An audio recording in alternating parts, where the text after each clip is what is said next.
مرحبا بكم، أسعد الله أوقاتكم بكل خير. الليلة حنعمل أقوى ماسك ووصفة في تفتيح وتبييض لون البشرة السمراء وتفتيح الأماكن الداكنة في الجسم والبقع السوداء.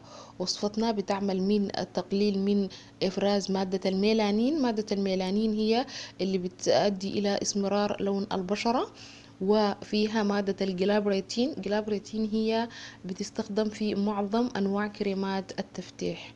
قبل ما نبدأ وصفتنا نصلي على الحبيب عليه أفضل الصلاة وأتم التسليم. وصفتنا اليوم هي عرق السوس.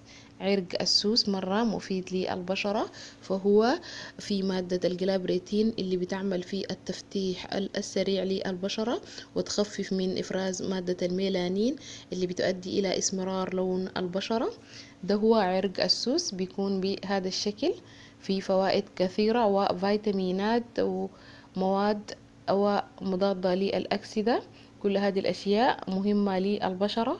حتى لو عاوزة تعمليه كعصير برضو حلو، لكن طعمه مو حلو، لكن فيه فوائد كثيرة للجسم. أنا منقعاه، ده هو عرق السوس. بعد ما نقعته في الموية، يلا في ناس بيعملوه بموية دافية أو بيغلوه في النار، أنا بفضل إنه أنقعه في الموية، منقعاه في الموية ومجهزاه. ده هو عرق السوس. يلا مع بعض نشوف كيف هنعمل الماسك. وعندنا البن، ده البن مجهزاه. يلا اول اخد البن. بعد ما اجهز البن اخد الكميه اللي انا عاوزاها على حسب انت كان عاوزه تعمليه الاسبوع ولا يوم. في ناس بيعملوه يومي، لكن انا بعمله اسبوع واخليه في الثلاجة على حسب الاستخدام. يعني استخدم منه. ده عرق السوس. قبل ما تحطيه في البن لازم تدفيه في النار، يكون دافي عشان تمزجيه مع البن.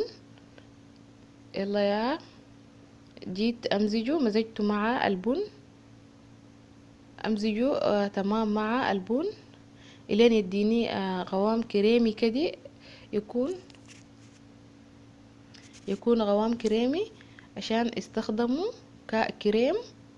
مرة حلو والله، جربوه، هديكم نتيجة حلوة أفضل من كريمات التفتيح.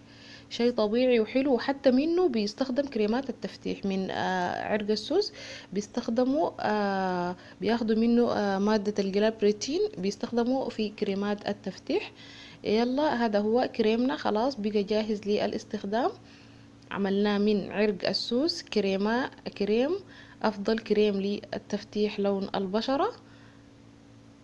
تخليه في الثلاجة وتاخدي منه تمسحيه في الوجه، تخليه أو الجسم، المكان اللي يكون داكن، تخليه ربع ساعة. بعدين تجي تفركيه بحركات دائرية، تفركي المكان بحركات دائرية وتغسلي المكان بماء بارد. بتشوفي النتيجة من أول استخدام، لكن التفتيح بيكون بعد أسبوع بتلاحظي إنه في تغيير في لون البشرة. أتمنى يكون عجبكم الفيديو.